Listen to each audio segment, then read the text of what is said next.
Усім прывітанне, з вами Зміцер Лукашук, і як звычайна мы абмяркоўваем падзеі ў Беларусі і за яе межамі. Ну што ж, як звычайна у гэты дзень і ў гэты час, і вельмі дзякуй вялікі за тое, што прытрымліваемся і графіка і знаходзім сілы на гэта. З намі наша дацэнтка, палітычная аглядальніца, кандыдатка гістарычных навук Роза Турарбекова. Добрый дзень, спадарыня Роза. Добрый день, Зміцер. Спадарня Роза, давайте пачнем, может быть, з тэмы блізкай вам.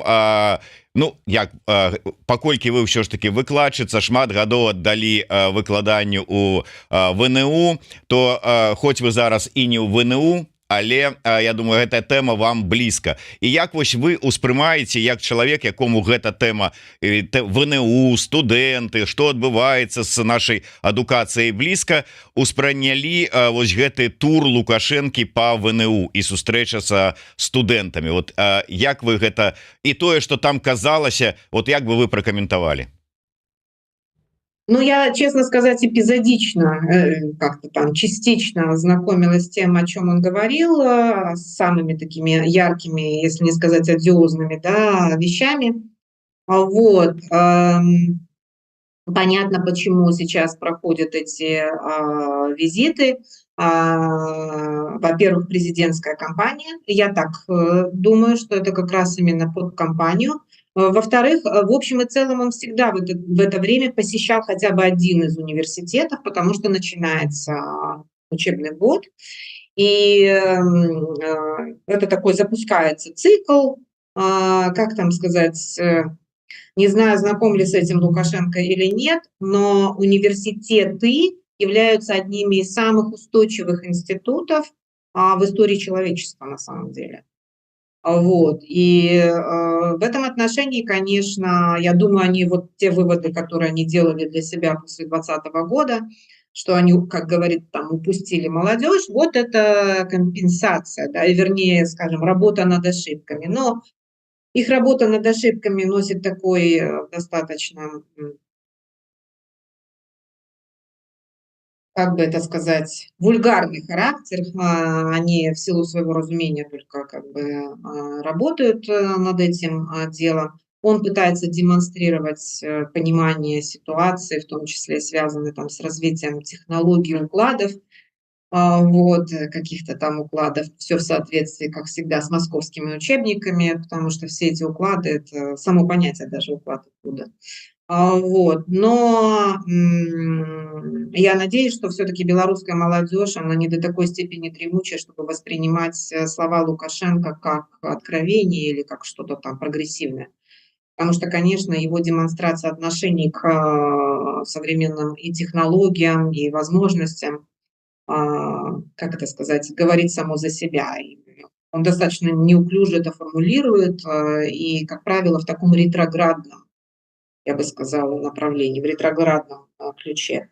Он очередной раз пытается демонстрировать свое такое, я бы сказала, недоверие к технологиям. Мне кажется, это не популярным у молодежи. Как правило, молодежь старается использовать технологии и новые технологии, увлечена этим. Ну что вы, ён же ж нават прызнаўся, што карыстаецца мабільным тэлефонам, нават паказаў яго і нават пазваніў некуды. Ну што ж вы, вот можно сказать, просунуты юзер. Юзер 2000, образца 2003 года. Я сейчас вспоминаю просто, когда, например, впервые в нашей семье появился мобильный телефон, это как раз был 2002-2003 год. Если вы помните, такая модель была Siemens, да, кнопчатый телефон. Вот, но что ж, спустя 11, ой, простите, какой 11, 21 год, он демонстрирует владение мобильным телефоном, но это... Я не думаю, чтобы этим можно было как-то там, не знаю, кого-то впечатлить. Ну да, правда, непонятно, что там за телефон, он же там, как он там говорит, айфоны, плафоны, это ваши, вот далеко от этого всего. Але як вам фраза, якая там прогучала ў чарговы раз про тое, что ну вот президентом вот в принципе это человек вот должен же вот как-то от природы вот быть наделен качествами президентскими. Вот вакол мяне люди і у таго гэтая якасць выдатная, у гэтай якасць выдатная, лепшая, чым у мяне. Но вот такого, каб вот аб'яднаць вот в адным чалавеке. І вот ну вот что рабіць? Вот глядзяць на яго маладыя студэнты і думаюць, ну да, вот ну если не ты, то хто? Ну не мы ж тут вот усе разом узятые. Ну да. А тут еще Зенон Станиславович как-то неудачно выразился относительно того, что его неким заменить. Ну, понятно, как бы таким образом он пытается сказать, что кроме него никого-то в 25-м году и выбрать-то некого больше. Не будет преемника. Не хочет он этого, нет такого. Отдельные есть лица с отдельными там, положительными чертами, но никто и близко к нему не приближается. Не, ну ёсць один вариант. Я не ведаю, вы можа сённяшнія навіны пропустили. Цыпкала ж сказал, что вот если появится на выборах кандидат бомж какой-нибудь, давайте его вообще подтрымаем. Ну вот я думаю, что вот варты такі оппонент для Лукашенко, бомж. Ну, это все, ну, я понимаю, о чем пытается сказать Цыпкало, но мне кажется, что, наверное, не совсем об этом мы должны говорить. Опять мы все думаем в этом русле, кто может стать альтернативой Лукашенко, а я каждый раз хотела бы напомнить нашей публике, что мы вообще в принципе должны пересматривать эту форму управления, я имею в виду президентскую республику. И белорусы доказывали и доказывают, что на самом деле, как европейская в первую очередь, в большей степени все европейские нации склонны к созданию именно парламентских систем и парламентских республик. И в этом отношении мы с вами не о том говорим, мы должны говорить совершенно о другом, что этот режим и эта система нам не подходит, потому что любое строительство президентской республики в постсоветских, бывших тоталитарных, частях Советского Союза чреваты диктатурами. И это не просто голые теоретические размышления, это доказано практикой, можно называть там фамилии, страны и так далее.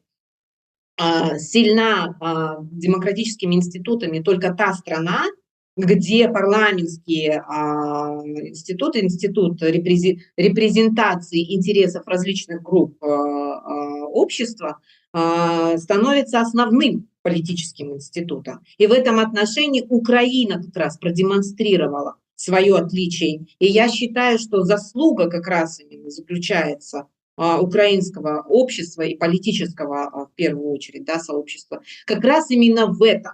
В том, что они продемонстрировали, что парламентский институт, он гораздо важнее и нужнее нам с вами, нежели чем там выбрать какого-нибудь, там, как там идеального, там, как-то там собрать, его, как там робота какого-то или там кого-то там.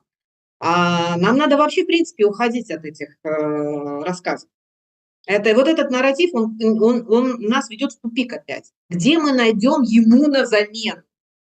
Не ему на замену, а замену режиму, замену системе. Вот о чем мы должны говорить и думать. А то опять, где мы найдем такого? Ну, такого, конечно, мы уже не найдем. Он такой один. Но все люди уникальны, послушайте. Вот такой, как вы, Дмитрий Лукашук. Где найти? Нигде. Вы заменимы? Нет. Ну, не ведаю, это трэба поглядеть. Вот я-то, может быть, и заменимый. Потому что вот, скажем, калі мяне нема, вот, ну, по нейкіх прычынах, а эфир с Розой Турарбековой трэба проводить, мяне могут заменить коллеги, а вас-то кто заменить? Ну, такого эфира уже не будет. Понимаете, к этого пункту бежим. Вот это незаменимых у нас нет, это же сталинское. Это же сталинское. А на самом деле, как бы придерживаясь европейской традиции и антропоцентризма, буквально, когда в центр ставится человек, мы все с вами уникальны и незаменимы. Александр Григорьевич, не вы один. Мы все такие. Спадарня Роза, я не планаваў гэтую тэму закранаць, но паколькі вы неасцярожна самі яе закранули, все ж таки давайте самі вот прыкінем. Я не про тое, что заменімы незаменімы, але вот тых вот інстытуцый, тых вот дэмакратычных напрацовак, якія прывялі бы нас до нармальнай парламенцкай рэспублікі, ну на дадзены момант у Беларусі няма. Але разглядаем сітуацыю. Вот сапраўды заўтра Лукашэнкі удар, вот яго няма. Як там выразіўся Зінон Станіславович, космос паляцеў. І калі вот реально глядзець на тую сітуацыю палітычную, знешнепалітычную, все, што ёсць сёння у Беларусі, вакол Беларусі, вот як вам далей бачыцца развіццё падзеяў? То есть мы, конечно, у таких ружовых уяўленнях марым сабе, что мы тут на цягніках перамогі вяртаемся, Тихановская праводзіць выборы сумленныя, там хто выигрывает, он становится там кіраўніком, там але рэальнасць-то якая будзе? Ну, реальность будет складанная, она будет совсем не такая, конечно. И я об этом уже давно говорю, что нас может ожидать, даже если мы с вами представим, что организованные выборы по всем критериям, прозрачные, честные, конкуренция честная, да, выдвигается несколько кандидатов на пост президента и так далее и тому подобное. Это не гарантирует дальнейшего транзита в сторону демократии. Я вас можна пераб'ю. Нават гэты варыянт, про які вы зараз гаворыце, это все адно нейкі лепшы аптымістычны варыянт, які мы можем атрымаць. А что насамрэч, вот завтра Лукашэнкі няма. Заходзяць все, и он как Сталин ляжыць. И что? Вот что мы маем? Ну, имеем, что имеем, да, маем, что маем. То есть мы зараз маем то как бы окружение, которое вокруг Лукашенко, тот аппарат, который выстроен, и те представления, главное, которые есть в головах у этих людей, как должна дальше функционировать Республика Беларусь, и какие самые главные угрозы и вызовы. Первое, это, конечно, ну, в зависимости от того, какой контекст к тому времени сложится международный. Первое, это, конечно, первые угрозы, первый вызов – это Россия. Ее желание или же на тот момент неспособность прямого, грубого вмешательства в этот транзит власти. Вот, это первое. Второе, это, конечно, в соответствии с той, извините, конституцией, которая была принята в феврале 22 года, извините, все равно это еще суперпрезидентская республика. И в целом, то, о чем, например, писала Дракохруст, и я об этом давно уже достаточно говорила, что в целом это может напоминать такое постепенное отползание от этой супер жесткой системы, даже не системы, вот этого климата, который сейчас развивается в Беларуси. И если к власти придет достаточно опытный аппаратчик со здравым смыслом, он попробует предложить в первую очередь своему аппарату позитивную повестку. В чем эта позитивная повестка может заключаться? Первое – это прекращение репрессий. Почему репрессии на сегодняшний день не могут быть популярными? Они могут быть популярными только среди силовиков. Потому что никто сейчас в белорусском аппарате бюрократическом не чувствует себя уверенно. Это первое. Второе – это, конечно, открытие границ и вопрос о снятии санкций. Как это возможно? Еще раз, прекращение репрессий. Списание всех грехов именно конкретно на Лукашенко. Вы помните, что в истории Советского Союза такой период был, имеется в виду 20-й съезд как раз коммунистической партии о культе личности, да, развенчании культа личности. Что-то в этом роде, такая логика может быть. Но дальше все зависит от того, что и конкретно, и какой план будет в голове у этого человека или у тех лиц, которые будут находиться у власти. Я не знаю, насколько они способны двигаться дальше и видеть дальше, и насколько они при этом будут белорусскими патриотами. Вот как раз все от этого и зависит.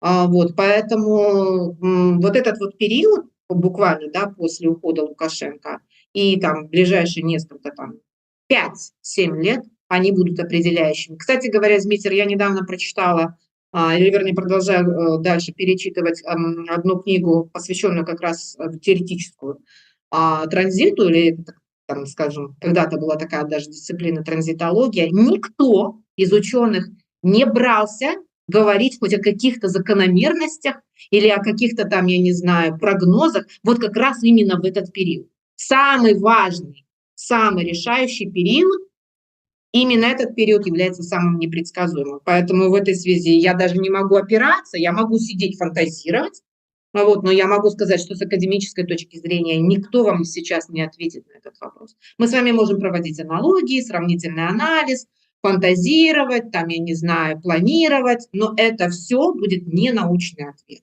Я хочу сказать, что после смерти Лукашенко 5-7 лет будут решающими. А еще даже больше могу сказать, решающими будет несколько дней. Ну да, і вот тут я бы вот, может быть, хотел заступиться трошку за Зенона Станиславовича, потому что вот эту фразу выдернули, конечно, але вот калі вот так вот поразважаць і паглядзець сур'ёзна на сітуацыю, якая можа скласціся, вот як мы зараз з вами паразважалі, то сапраўды не ўсё так аптымістычна, і пагроза, першая пагроза з боку Москвы, якая захоча найхутчэй на 100% захоча ўзяць под контроль сітуацыю у Беларусі, самая вялікая пагроза. І что по выніку? А возьме контроль и все? Я хочу вам ответить следующее. Всегда такая возникает, всегда такая угроза будет в той или иной степени, там, степень, да, как бы вмешательства возможно. Это исходя из того, что происходит в самой России, да. Но очень много будет зависеть от людей, которые принимают вот это вот решение, принимают на себя вот эту власть, да. Надо быть хитрее, надо быть как Мирзиёев. Мирзиёев вообще такой пыль в глаза пустил Путину. И там в России такое писали, а я сидела, когда читала публикации своих коллег про Узбекистан и их как бы рассуждения на публике. Я просто валялась вообще по полу, каталась от смеха. Потому что узбеки обвели вокруг пальца их все. То, что они писали, что Мирзиёев связан с Усмановым родственными связями. Он прорусский, потому что у него русская жена. В каком таком Узбекистане жена будет диктовать мужу политику? Слушайте, вы вообще соображаете, про какую страну вы говорите? Уже не говоря о том, что границы общей нет. Узбекистан всегда вел свою самостоятельную внешнюю политику Узбекистана. Великолепная армия и спецслужбы, которые в свое время проходили тренинг через, кстати говоря, совместно с Моссадом. Узбекские спецслужбы проходили тренинг с Моссадом. Хитрее надо быть. Да, цалкам згодны, но пока тут схітрыць не атрымліваецца. Прыйшло пытанне з донатам. Я, дарэчы, да ўсіх звяртаюся. У нас ёсць функцыя, что там мы яе давно не ўключалі, что можна пытанне з донатам без камісіі з выводам на экран задаць, і паколькі яно выводіцца на экран, то я хутчэй яго пабачу. Таму пытанне ад Анатоля. Путин плануе восенню прызваць 133 тысячи чалавек, а на мінулым тыдні Лукашенко зноў загаварыў, што трэба рыхтавацца да вайны. Ці ёсць сувязь паміж гэтымі двумя падзеямі, заявамі? Заўсёды есть, потому что они у таким плотным контакте, и никто не ведает, что они там абмяркоўваюць, калі двери зачыняюцца, и они там сам на сам застаются. Но меня больше волнует подписание документа под названием «Договор о гарантиях безопасности».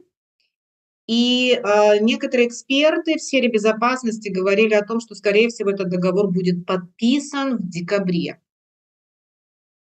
И я уже неоднократно говорила, в том числе и на стримах Еврорадио, о том, что этот договор о гарантиях безопасности чем-то мне напоминает, или, по крайней мере, события все эти мне чем-то напоминают то, что было в Афганистане накануне советского вторжения, вернее, ввода советских войск в Афганистан, как раз был подписан подобного рода договор, где Советский Союз гарантировал не Афганистану, а Народной демократической партии Афганистана гарантии безопасности.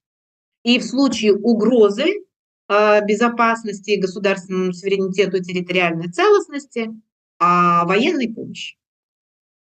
Если договор о гарантиях безопасности Беларуси будет чем-то похож на тот договор, который был подписан между Советским Союзом и Афганистаном накануне ввода то ой, как в том, извините, анекдоте, да, ой.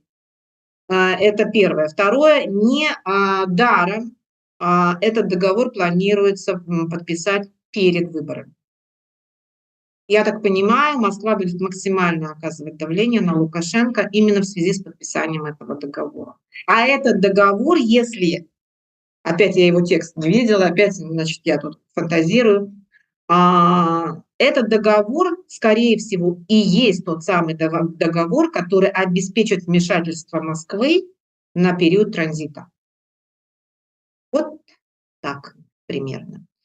То, что там у русских, они там собираются проводить очередную массовую мобилизацию, все это связано с войной, это все понятно. Я не знаю, насколько там, ну, Путин же объявляет о мобилизации там раз в год, это может там укладываться. Я не военный эксперт, я не берусь судить, насколько это неординарное событие. Вот, но то, что касается нас, вот меня больше всего волнует вот это. Не их заявление даже, а то, что реально вот будет происходить вот в этот период, начиная где-то примерно с декабря и по там, февраль, когда там будут выборы. Перед выборами Путин будет максимально выбивать что-то из Лукашенко в обмен на, понятно, в обмен на что? В обмен на поддержку. Мы до гэтага яшчэ вернемся. Я просто хотел бы заклікаць зараз усіх наших гледачоў і слухачоў, калі для вас гэта магчыма і калі вы хочаце і можете проявіць сваю солідарнасць, калі ласка, долучыцеся. Два сбора я хотел бы агучыць. Першы сбор объявила праваабаронца Ірына Трацякова. Гэтыя сборы на пляцоўцы Байсол адбываюцца.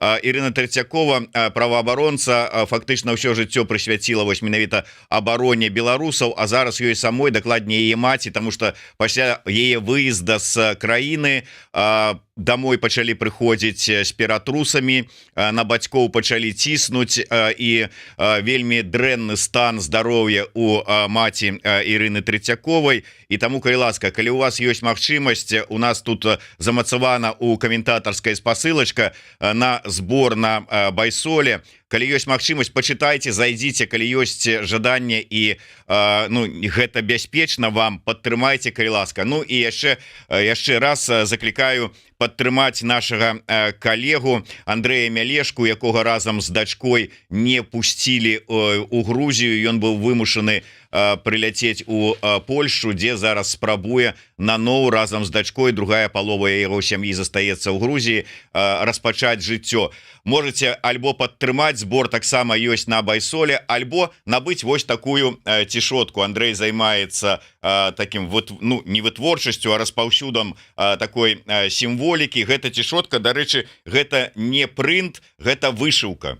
Это вельмі выдатная, якасная вышыўка, так что, калі ласка, можете таким чынам набыць сабе выдатную такую цішотку і таким чынам падтрымаць. А я вось хацеў бы акурат у звязку з гэтымі тэмамі яшчэ одно пытанне. Апошнім часам не толькі прапаганда, не толькі той же самы, прасці Господі, Воскресенскі там ці іншыя прапагандысты расказваюць про тое, что ну вяртайцеся. Тут же ж вот вас чакаюць, тут вот камісія працуе, не пакладаючы рук там і ўсяго астатняга. Але і Лукашенко на тым же самым вось сустрэчы са студэнтамі ў чарговы раз там пачаў задвигаць, хай вяртаюцца, асабліва тыя, хто там вот, ну там па глупасці, у кого там шарыкі за ролікі закруціліся, і яны рашылі паспрабаваць расціснуць пасінелыя пальцы вот этого шматгадовага незамянімого. Як вы ставіце, гэта што, сапраўды вот пачуцці такія, ну, добрага дзядулі прачнуліся ў Лукашэнкі, гатовы ўсіх прабачыць, вяртайцеся, ну пасядзіце гадкоў 5, 7, 15, ну зато вот как бы все нормально. Ну зато дома. Если выйдете живыми, да, из застенков. Не, ну это компания, это прямо буквально компания, да, это не всерьез, это ясно.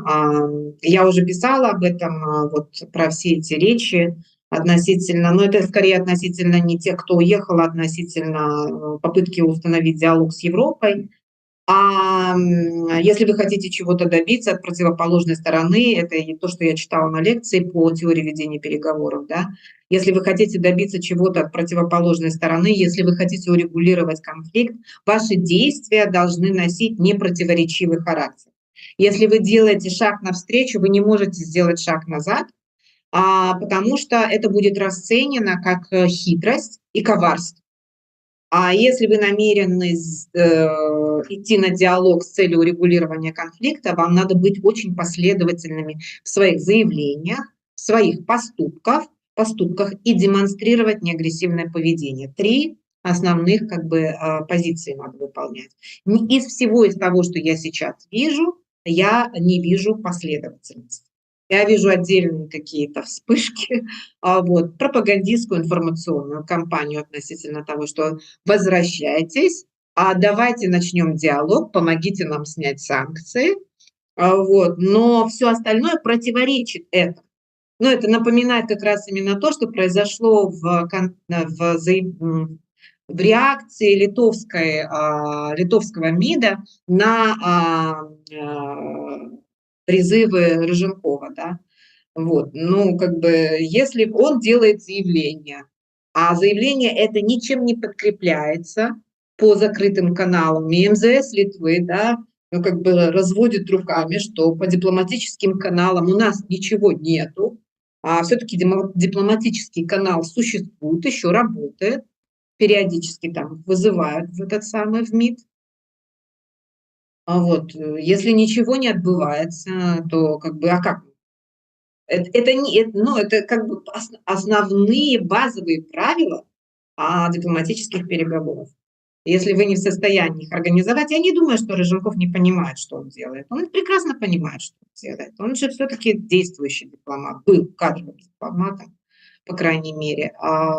Но это все похоже просто на кампанию, на шум. Пока.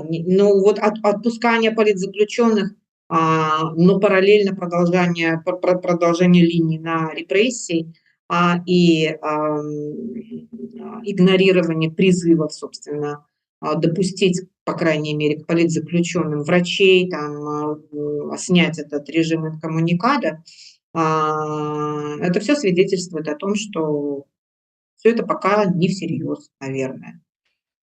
Либо у них происходит до сих пор какая-то борьба, и они не решили, будут они так действовать или нет. Но на всякий случай говорят. Но политики еще нет. Это еще не политика, это сигнал. Причем сигналы все противоречивые.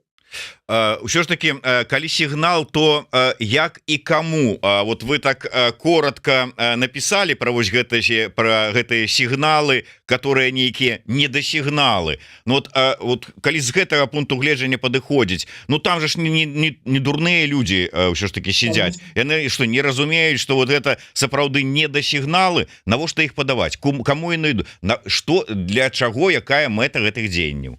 Причем на таким узроўні, ладно, там Воскресенский, там для того, чтобы что-то там отработать копейку там или еще что-нибудь там, нечто говорить. Рыженков, он же все разумеет. Да, но не он решает. Вопрос заключается в том, какая картина мира в голове у Лукашенко, почему он так себя ведет. Ведет ли он себя так, потому что это пытается он заложить вот этот стереотип, шаблон, который сработал в 2015 году, или что-то подобное, или же нет. На это ответит, на ваш вопрос может ответить только сам Александр Григорьевич. Надо с ним попробовать связаться, задать ему этот вопрос. Что вы имеете в виду, когда вы такие сигналы подаете? А потом, реальность совсем другая. Или что вот эти сигналы, они фейковые получаются, пустые, да? Там коробку открывают, а в коробке ничего. И поляки и литовцы просто разводят руками, и спрашивают, где? Первое, где почему? Второе, где по закрытым каналам ваши предложения? Их не было.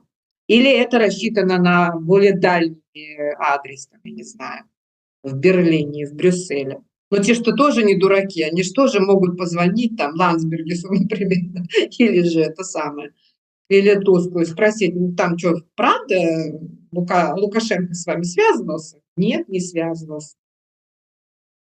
Все. Мгм. Все, что я могу ответить. К сожалению, я понимаю, что ответ неудовлетворительный, но удовлетворяющий вас ответ может дать только один человек, и это Гера Жимков.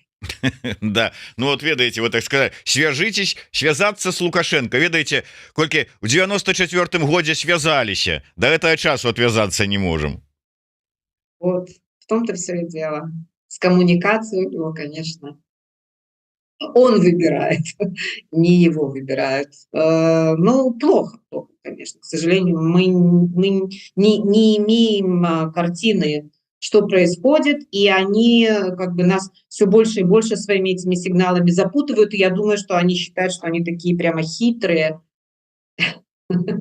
такие умные, нас запутывают этим, а мы такие запутались.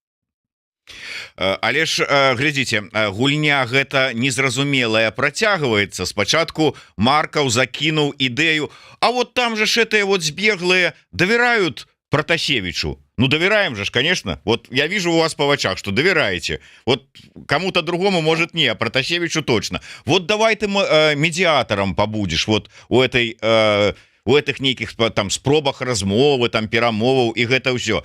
Ну ляпнуў і ляпнуў, можа быть. А Протасевич, ну конечно, что он скажет? Не буду, и он пагадзіўся. Але ж справа-то пайшла далей.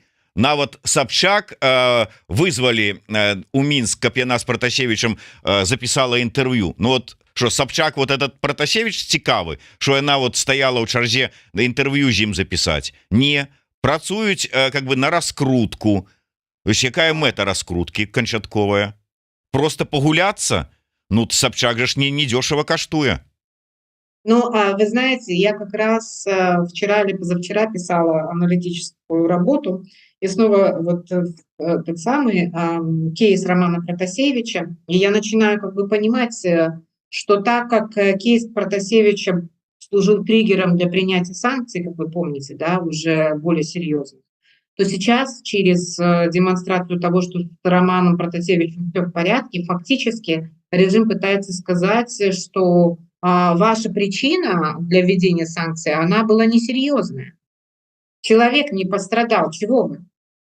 Он вон какой сейчас успешный, наоборот, он как бы, как это сказать, покаялся, и все, что он делал плохо, но мы ему простили, вот, и с ним ничего не случилось страшного и серьезного. Так из-за чего вы ввели санкции?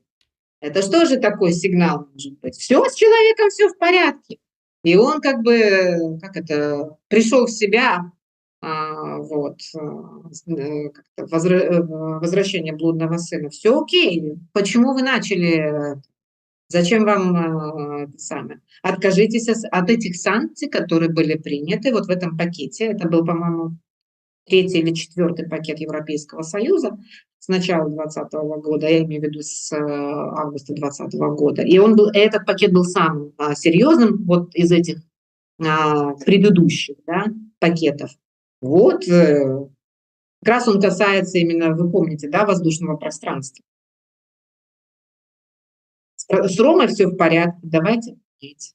Ну, давайте санкции отменять там хотя бы там для Да, ну вот Белавия. хотя бы вот этот пакет, вот этот, связанный с воздушным пространством, хотя бы. В этом смысле, да, это, ну, как бы укладывается хоть в какую-то там логику. Но там как бы это не та логика. Логика принятия санкций по кейсу Протасевича заключается не в судьбе Романа, совсем в другом. В том, что граждане Европейского Союза подверглись угрозе, опасности. Безопасность граждан стран Европейского Союза, которые были на борту, вот, и то, что это сам по себе был акт, пиратский акт. Вот в чем дело. Дело не в Роме. На жаль, я хочу сказать так, что там скорее речь шла не о Роме, а там речь шла о совсем другом.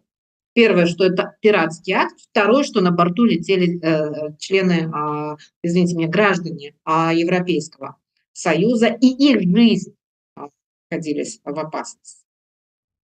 Вот в чем дело.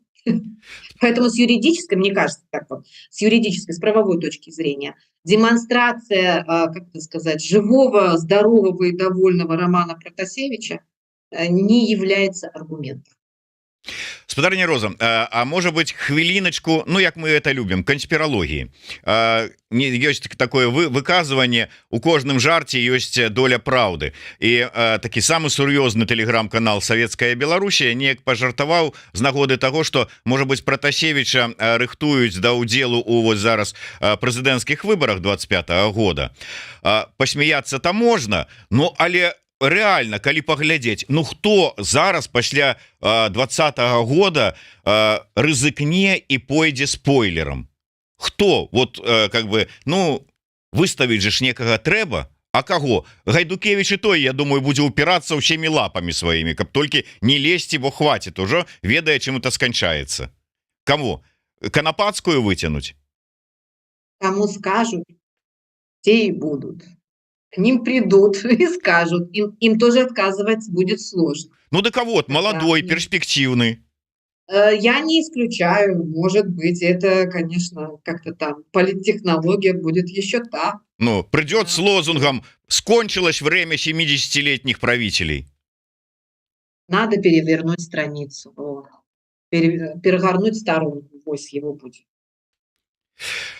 Ладно, спадарня Роза, давайте от такой темы, ну, можа быть, жартаўлівай, да, сур'ёзнай і невядома, чым гэта можа быць сапраўды скончыцца, калі за гэтым сапраўды нешта стаіць сур'ёзнае. Гэта с аднаго боку змена ядзернай этой стратэгіі России, з другого боку заявы Лукашэнкі, які ўжо тут вырашыў, што ўсё ж таки чырвоная ядерная кнопка у яго тых ядерных запасаў, ну якія ўсё ж таки відаць ёсць уже ў Беларусі, і што ён можа ёй распараджацца, і поэтому зараз кажа, что смотрите мне, один только крок, как натисну, как будет всем вам.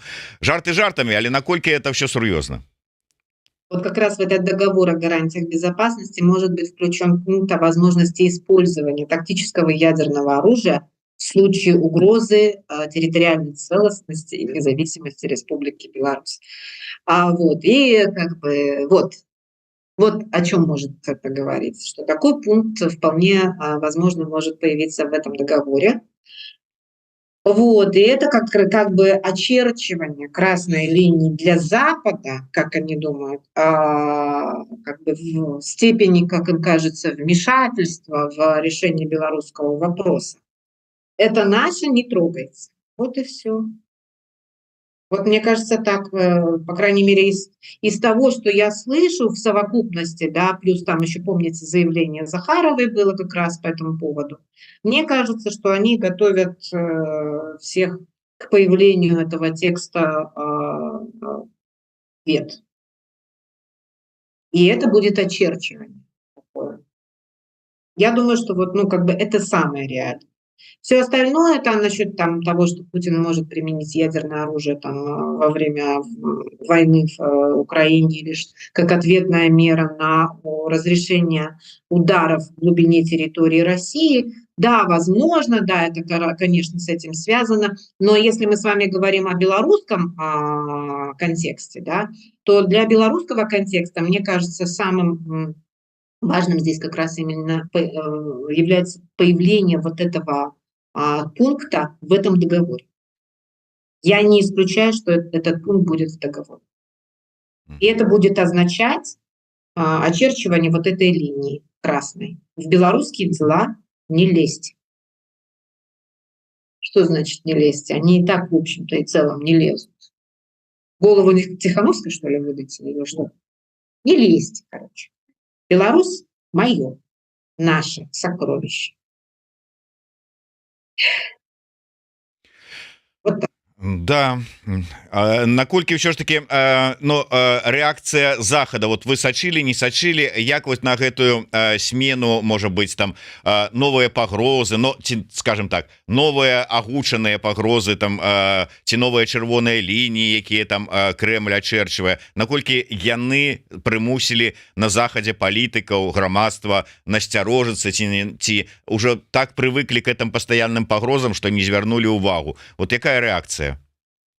Вот здесь как раз-таки важно то, что, скорее всего, по закрытым каналам идет коммуникация.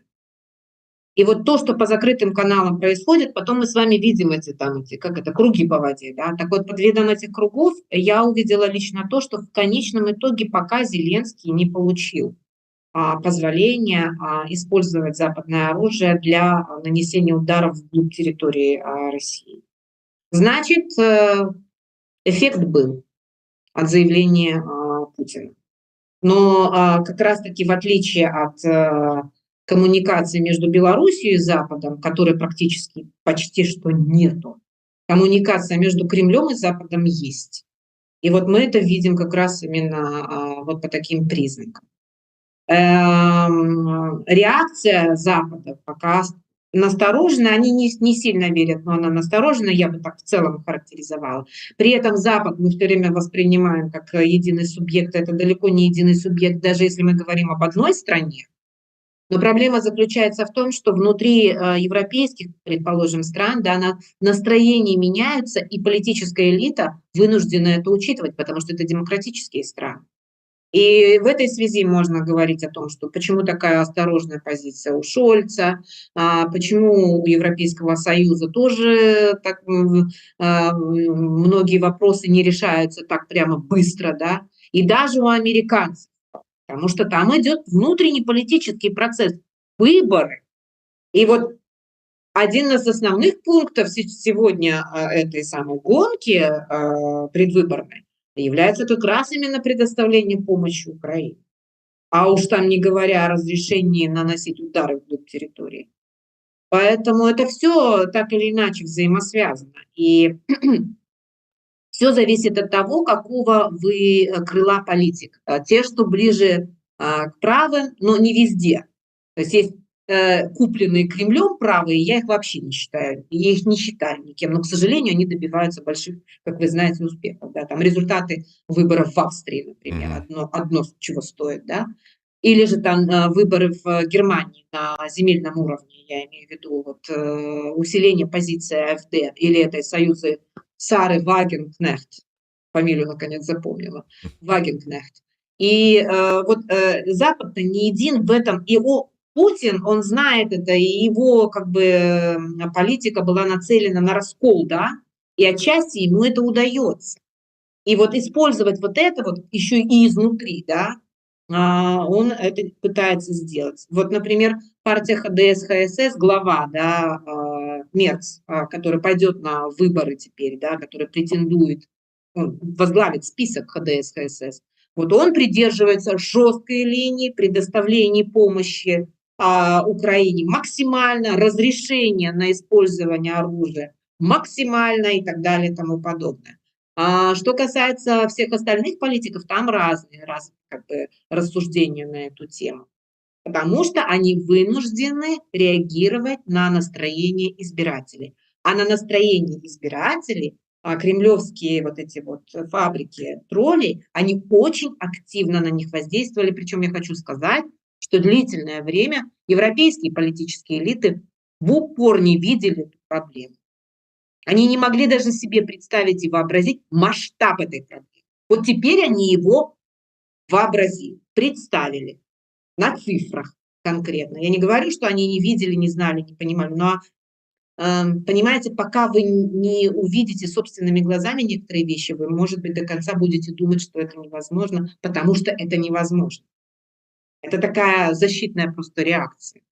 И мы, например, с своим немецким коллегам уже достаточно давно, еще с 2014 года, если не раньше, говорили о русском мире, об угрозе русского мира. Тогда вообще нас не слушали. Вот, ну, экономические интересы застилали все. После 2014 года, ну, частично. Но все-таки там экономические соображения взяли верх.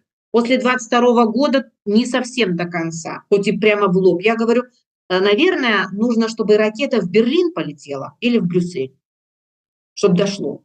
Наверное, надо, чтобы вот как бы около Бундестага упал дрон со взрывчаткой. Вот, наверное, может тогда. Даже не до них, не до политиков, до избирателей. Так, і знаете что дойдзе трэба дамаўляцца с Россией, отдать им Украину, галоўнае каб вот нам под Рейхстаг не прилетало. Потому что мы страдаем от потери российского рынка, санкций. У нас завод этот где-то там в Саксонии, по-моему, в Саксонии или в Тюрингии, не помню, НПЗ стоит, который работал на российской, понятно, нефти. И из-за этого у нас такая безработица. А то, что до этого Тюрингия была нищая, вот про этого еще не вспоминают. Ну, конечно, очень легко списывать. Есть как бы две, да, причины, почему плохо живется. Вот, в простом обыденном пояснении для обывателей. Первое, это, конечно, иммигранты. Ну, вы знаете, иммигранты, они кошек едят, собак едят, воду, извините меня, гадят, как в Австрии, да, вот этот Кикль, он выходил и говорил о том, что вода в Австрии испорчена из-за мигрантов. Ну, а чем он хуже Трампа, который говорит, что иммигранты кошек крадут у местных и едят? Но еще детей не едят, ну, скоро, подождите. Это иммигранты. Иммигранты сегодня выполняют роль евреев перед Второй мировой войной, да. Кто был во всем виноват? Евреи, да. Теперь за евреев теперь мигранты, да. Вторая причина – это, конечно, мы столько тратим на помощь Украине. Она такая неблагодарная, до сих пор не может выиграть. Может, хватит уже? Мы уже столько потеряли, настрадались и так далее. А то, что это только начало пути, до них никак не дойдет. Я же еще раз повторюсь. Наверное, когда только вот бомба прилетит, ракета прилетит, вот так, пойдет на твою улицу, тогда вот тогда дойдет. Ни до Шольца, ни до Мерца, я не про них говорю. Я говорю про тех, кто живет там. И которые думают, что мир это так легко, просто украинцы что-то не хотят. Ну, Что-то они там ну да, як сказаў поступиться своей гордостью. Ну, як сказаў узгаданы намі ўсё ўжо сёння неаднаразова Рыжынкоў на трыбуне Генасамблеі ААН, гэта Захад ваюе с Россией до апошняга украінца. Ну, это давнее уже, с 2014 года, господи, клише такое, придуманное там пропагандой кремлевской. Скучно даже. Что-нибудь другое, новое придумать, слушайте, ну, сколько можно, даже комментировать уже не хотят. Ну, я прошу, креатив какой-нибудь, ну, может, с Ромой Протасевичем будет интереснее. Ну, слушайте, я не думаю, что вот уже Рому Протасевича так уже прямо на трибуну Генассамблеи запустят, ну, принамсі. Ну, коли только там праз одну. Ну, если вы его в кандидаты президента, я все-таки поскромнее. Я его только на пост министра иностранных. Ну, это выборы вот такие першие, там, тут как бы проиграя, а там уже, глядишь, вот так подрыхтуют замену. Вот и все такое. Дарэчы, вот вы так кажете, хоть что-нибудь покреатыўнее, что сапраўды с того, что сказал Рыжынкоў на Генассамблеі, ничего цікавага? Нават ничего и прокомментовать нема что. Не знаю, а что там комментовать? Мне вот вельмі цікава, як ён сустракаўся с этим самым, с Гутерришем. Насамрэч. Ну, вось не тое, что мы с вами бачылі там з іх там навін. Вось, а тое, што насамрэч там адбываецца. Вы думаете, что ўсё ж таки вось такая камунікацыя на гэтым узроўні вот праз гэты каналы ідзе? Ну, может быть. Ну, по крайней мере, я так понимаю, что на самом деле с Гутерришем неплохой контакт установлен белорусской стороной, официально режимной стороной. Да. А што можа вырашыць у дадзеным выпадку? Не, я разумею, але просто вот калі працягнуць, ну Гутэрыш, ААН і што? На фоне того, як усе глядзяць на гэта у бок ААН і хто плюецца, хто отворачивается і говорят, ну шо вы уже там реорганизовывать, вас давно пора, калі не распускать. Ну, по-перше, сам Гутерриш выступил с этим планом, против которого голосовала Беларусь, кстати говоря, вместе с Россией. Вот, это по-перше. По-другое, ну, там много вопросов, например, вопросов, связанных там с репрессиями, санкциями и так далее. Вы видите, як они шукают, ну, какого-то такое лицо, через которое можно было бы все-таки установить именно политический контакт. Потому что технические контакты через вторых, извините, третьих лиц посольств, которые остались в Минске, они, видимо, ничего не приносят. Вот, поэтому от Рыженкова Лукашенко требует результатов. Вот, и я думаю, что Рыженков должен был использовать этот визит максимально. Ну, и плюс ко всему, конечно, в целом с имиджевой точки зрения демонстрация хороших контактов с генеральным секретарем ООН тоже как бы укрепляет якобы субъектность Лукашенко. Они же недаром это так вот разыгрывают, подчеркивают эту, даже при том, что я мало сейчас смотрю и читаю, я эту фотографию, конечно, увидела. Я имею в виду рукопожатие Рыженкова и Гутерриша. Мгм. Другим разом только надо, чтобы Рыженков на одну ступеньку был ниже. Ну да, как-то. Ну или стал так вот, ноги расставивши, Ну как да, Лукашенко да. каля Путина. Ну да, немножко не дипломатично было. Надо было немножко ну, я же говорю, не скучно. Скучно. Хитрее надо быть. Немножко. Ну, совсем как кондово. Спадарня Роза, я разумею, што ўсё не адсочыш, але можа быть даходзіла там ці інфармацыя, ці размовы былі, а візіт дэмсілаў вот туды на гэтае мерапрыемства, як вы ацэньваеце? Ну, на самом деле, я не наблюдала и особо не интересовалась. Я знаю, что как бы Светлана Тихановская, у нее большая была программа. Я видела это. И также видела публикации Валерия Ковалевского, который там тоже был, и вместе с Ольгой Горбуновой они принимали участие в мероприятиях. В основном по-моему, на площадке Совета по правам человека. Вот. Какие конкретно результаты, я, наверное, сейчас вам не скажу. Для этого надо все-таки иметь информацию с первоисточника. Ну, посмотрим, что отбывалось там у них. Посмотрим по результатам. Сами по себе визиты и встречи прекрасны, но гораздо важнее, с каким багажом люди возвращаются назад. Вот пока у меня такой информации нет.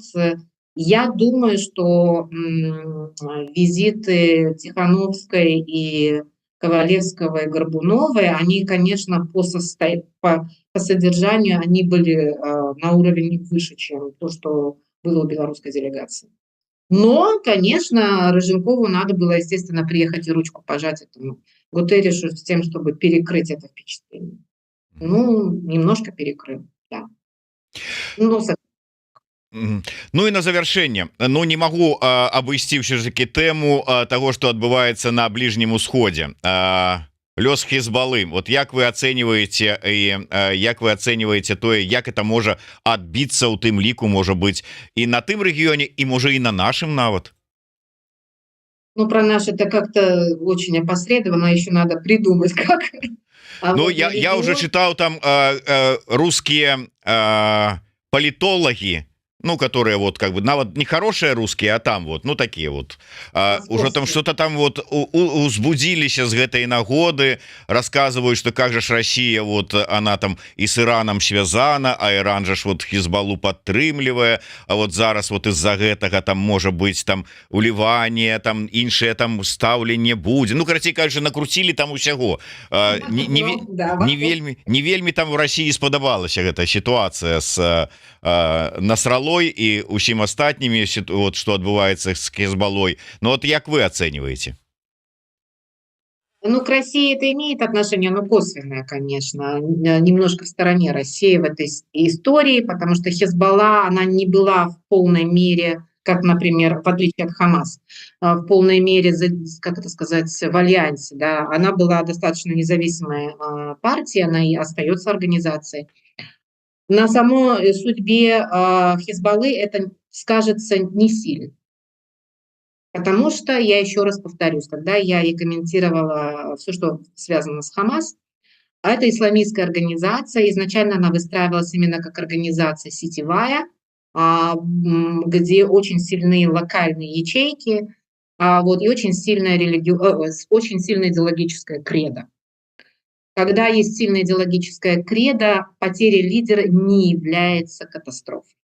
Она является она там является проблемой для менеджмента, для руководства, там, для смены. Нужно теперь выбирать другого там, и так далее. Но сама по себе эта организация, она в результате убийства лидера, она не пострадает. Имеется в виду, она не будет уничтожена. Уже не говоря о том, что Хизбалла является государством в государстве в Ливане. Я бы могла говорить гораздо больше, но вы задавайте вопрос, те, которые вас интересуют. Ну что ж, мы і так уже з вами больш за 50 хвілінаў праговорили. Не ведаю, наколькі ёсць у вас яшчэ магчымасць. Усё ж таки, я, можа быть, на завяршэнне, што потрапілася на вочы, калі у нібыта афіцыйным тэлеграм-канале лукашэнкаўскім, які там вядуць этот пул первого, і размова ідзе пра санкцыі. Пра санкцыі Рыжынкоў гаварыў там з трыбуны у чарговы раз, і просто заголовок: беларускі ответ на западныя фашистские санкции. То есть вот риторика уже на тым узроўні, то есть там фашисты, фашистские санкции, то есть вот не то, что там пропаганда где-то там вот это вот жидобандераўцы там и все остатнее, а гэта вот конкретно уже такая риторика. То есть это меняется уже риторика на узроўні режима, на узроўні державы. Вот надо посмотреть, понаблюдать. Может, так как-то, как это сказать, эмоционально отреагировали на результат. Наташу Эйсман что-то там вот как-то вот... И переклинило. Не, что-то не купила с привычного заходнего. Может, у первого переклинило, потому что что-то там не получилось. Вот. Но просто надо смотреть, потому что любой тренд, вы знаете, нельзя судить по одному, да, там, не знаю, всплеску, да, по одному заголовку, по одному слову, даже по одному заявлению нельзя сделать вывод о тренде. Пока надо подождать. Но если как-то дальше рассуждать, да, и домысливать, да, на эту тему, вполне возможно, что то, на что они пытались рассчитывать, у них не получается. Или не получилось, и в этой связи может быть такая реакция эмоциональная. Но посмотрим, потому что если речь идет о пуле первом, то, конечно, я думаю, там каждое слово так или иначе со смыслом. Они не могут как-то там в порыве там сесть и написать, да, как там я там могу в порыве сесть в Фейсбуке написать. Я надеюсь, что они не так пишут. Но посмотрим, нам надо просто время понаблюдать, что будет дальше.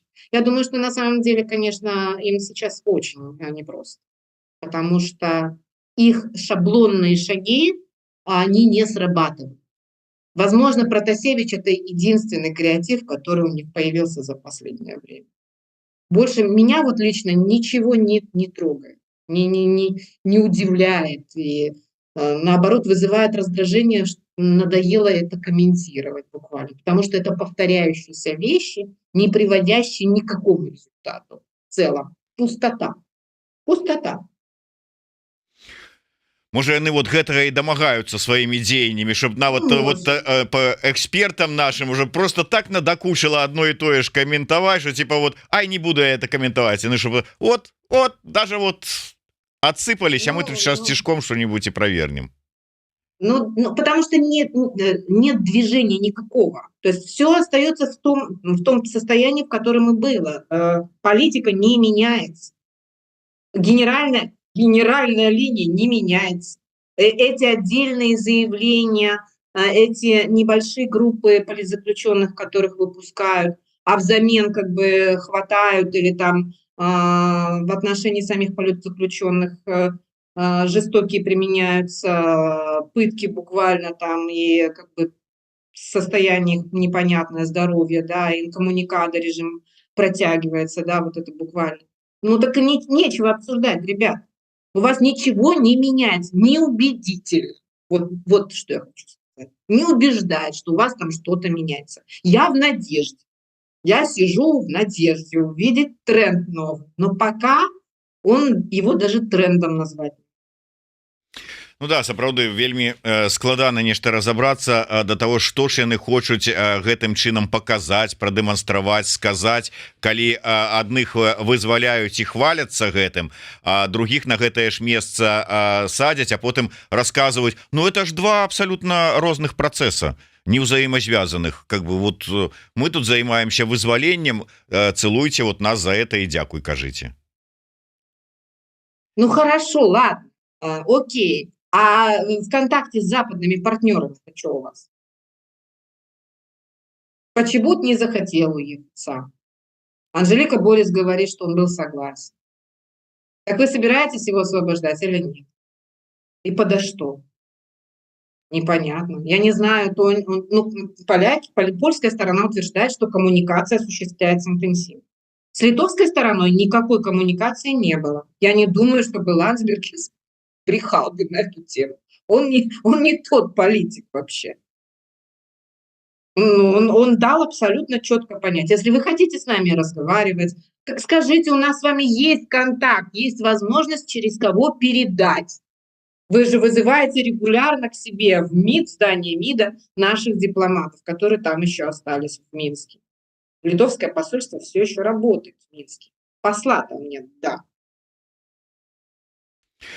Ну, конечно, заходнія дыпламаты, ну і ввогуле захад не дапрацоўвае. Что это за такое? Вот Рыжанков написал программный артыкул у Беларусь сегодня, а не кинуліся чытаць усе там грамадзяне Литвы, а может быть подтянулись бы и Польши, и Германии заодно почитать, вот получить из первых уст, как говорится, и рук все информации про пановы и месседжи, которые режим досылает на Захад. Ну вот как-то не дорабатывают, не по новых технологиях працуюць. Вон в чём дело. Ну да, наверное. Дякую вялікім. Ну что ж, на жаль, трэба завершаць нашу размову. Я не ведаю, ці не адсачыў, ці вярнулася спадарыня Роза да працы на сваім YouTube канале, яшчэ не вярнуліся. Чакаем. Так что вяртайцеся. Хто у чаканні, не забывайте подписаться на YouTube канал Розы Торарбекавай. Ну и безумоўна телеграм-канал спадарыні Розы. Ну и Facebook подписывайтесь, бо я гляжу часам тое, что ёсць у Фейсбуку з допісаў нема у телеграм-канале. Как-то не... А в Фейсбуке это для друзей. Это для закрытого круга. Как это? Закрытая подписка. Вот, если в переводе на журналистский язык. Это для пула Розы Торарбековой. Ну да, где-то так примерно. А Телеграм это уже, да, это уже медиа. Это уже официально, по позиции можно. Да, вот это вот уже официально. Да, это уже официально. Да, вот хочете сочить за трендами, вот, какие просовывая Роза Торарбекова, читайте официальные медиа, телеграм-канал и подписывайтесь. Да. Ну, а для того, как... Он экстремист. Он экстремист. Ну да, безумоўна, я думаю, что уже все привыкли до того, что трэба безумоўна захоўваць бяспеку, ладзячы такие подписки. Ну мы часам уже просто забываем нагадать, потому что думаем, что и так усе ведаюць, але сапраўды нагадываем, что подписываючыся на телеграм-канал Розы Торарбекавай ці на YouTube канал Еврорадио, каб не пропустить наши эфиры, думайте про бяспеку. Бяспечна подписывайтесь, натискайте на звоночек, ставьте подобаечку. Ну и расширвайте, каб як мага больш людзей паслухала наши развагі, часам жартаўлівыя, але большым часам сур'ёзныя і разважлівыя. Дзякуй. Роза Торарбекова, Зміцер Лукашук, до сустрэчы, жыве Беларусь. Жыве вечна.